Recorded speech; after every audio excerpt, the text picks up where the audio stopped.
గౌరవ మంత్రివర్యులు endowment minister గారికి, రెవెన్యూ మినిస్టర్ గారికి, మా హోమ్ మినిస్టర్ గారికి అందరికీ నా నమస్కారాలు.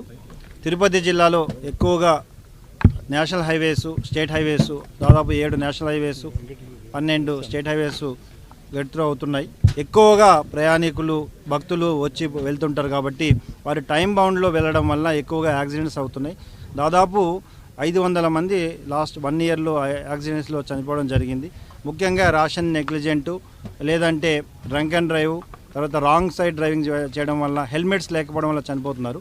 సో రోడ్డు భద్రతలో ముఖ్యంగా ప్రధాన ధ్యేయంగా తీసుకొని గౌరవ ముఖ్యమంత్రి గారు ప్రభుత్వం నిర్దేశించిన ఆదేశాల ప్రకారం మేము అన్ని ప్రాంతాల్లో కూడా రోడ్ సేఫ్టీ నియమాలు పాటించమని, అటు ఎడ్యుకేషను, ఇంజనీరింగు, ఎన్ఫోర్స్మెంట్ అన్నీ కూడా చేయడం జరుగుతుంది.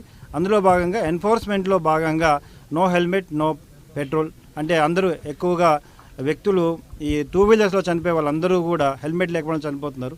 సో అందులో భాగంగా హెల్మెట్ వేర్ చేయమంటూ, అదేవిధంగా డ్రంక్ అండ్ డ్రైవ్ చేయడం వల్ల వాళ్ళకి ఇబ్బంది కలపడమే కాకుండా ఎదుటి వ్యక్తి వారిపై కూడా ఇబ్బంది కలిగే ప్రమాదం ఉంది. కాబట్టి డ్రంక్ అండ్ డ్రైవ్ని పూర్తిగా నిర్మూలించాలనే ఒక ధ్యేయంతో అన్ని హైవే మొబైల్స్కి ఈ drunk and drive equipment, DD equipment ఇవ్వడం జరుగుతుంది.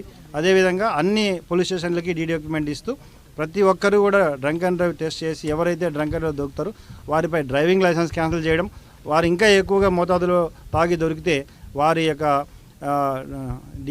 పోలీస్ ఐపీసీ కేసులు పెట్టి వారిని అరెస్ట్ చేయడం కూడా జరుగుతూ ఉంది. ఖచ్చితంగా ఈ రోడ్ యాక్సిడెంట్స్ని పూర్తిగా నిర్మూలించడానికి గౌరవ మంత్రివర్యుల యొక్క ఆదేశాలు, ప్రభుత్వ ఆదేశాల ప్రకారం ఖచ్చితంగా ముందుకెళ్ళి రాబోయే రోజుల్లో పూర్తిగా యాక్సిడెంట్స్ తగ్గించడానికి ప్రయత్నిస్తాం. Thank you. ఈ కార్యక్రమానికి వచ్చేసి మమ్మల్ని ఎంకరేజ్ చేసిన గౌరవ మంత్రివర్యుల వారికి, తర్వాత జిల్లా కలెక్టర్ గారికి అందరికీ కూడా నా ధన్యవాదాలు.